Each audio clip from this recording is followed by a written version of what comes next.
Good evening. I will also try to be as brief as possible. So, initiatives of Kerala on infrastructure upgradation of fishing harbours.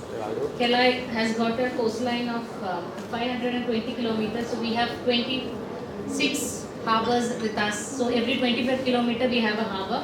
It started much in advance, and Kerala's share in the national marine fish production is about 14%, and we are always leading in marine fisheries production, if not in culture fisheries.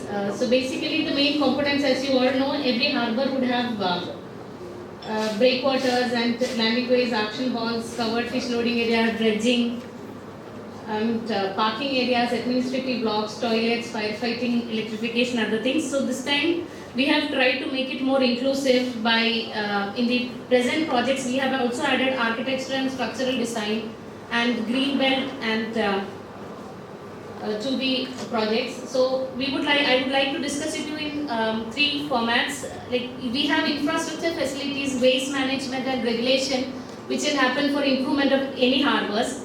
Second, we would look at the management and quality that we could do in harbours, intervention in management and quality, which will use a bit of HR also. And the third part, we will have a partnership and disaster management angle has to be added to all the harbours.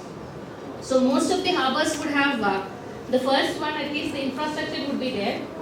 But we will have to deal with waste management now, and regulations has to be there. The education and regulation has to be there. So the first, achieving modern standard by modifying the extended ones of hygienic flooring, fly-proof nets, drainage systems, sanitary facilities, electrification. This should become the basic what is required in harbour. Additionally, we will have to look at additional berthing facilities. Sewage will become a very important thing now, and cold storage and ice plants also we have to add.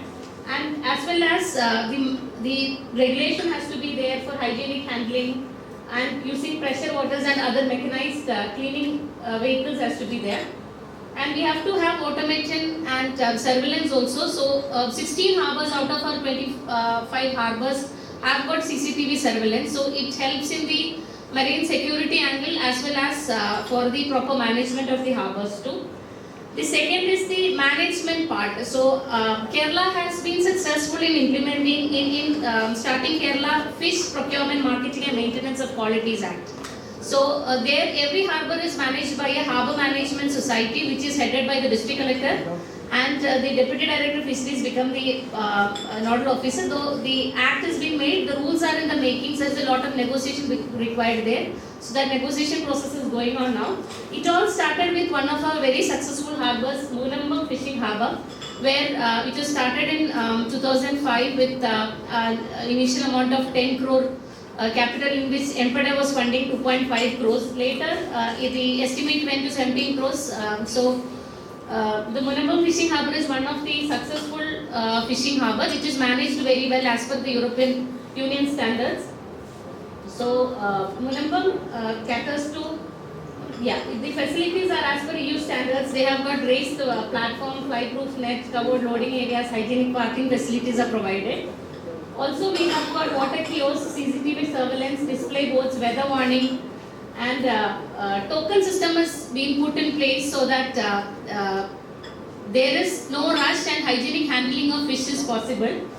And to manage, and we have got uniform and separate dress code for the and hygiene standard is being made for the workers and the cleaning staff.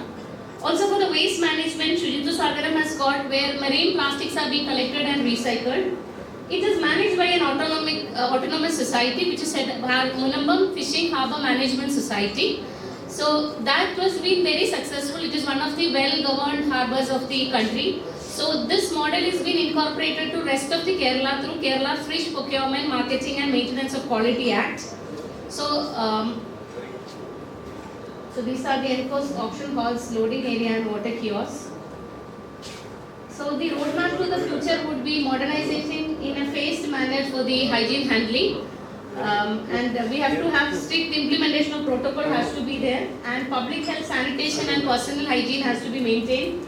And we have to go by the rules and regulations of the state. And the next angle would be, most of the time the harbour becomes an unmanageable place. I do not know how is it in rest of India. We always say that at harbours, It is not a very manageable crowd that you get there. One of the reason would be non-proper utilization of space. If there is a crampy place and people would not be very disciplined as we can expect. So if you make the place into something of an architecture quality, which will just take 0.5% of the total project cost, give a good architectural design to it, give a green belt, keep some good space for people to engage properly. And we should also be making that into a gender neutral space also. So if that has been made, I think we can add more discipline to the management at the harbor level. So this time when we have given project under PMMSY, we have tried to include these things. Also we have tried to make this disaster management angle also to it. So sufficient disaster intervention centers are being made. So at any given time when there is a disaster, we should be able to respond well to the situation. Thank you.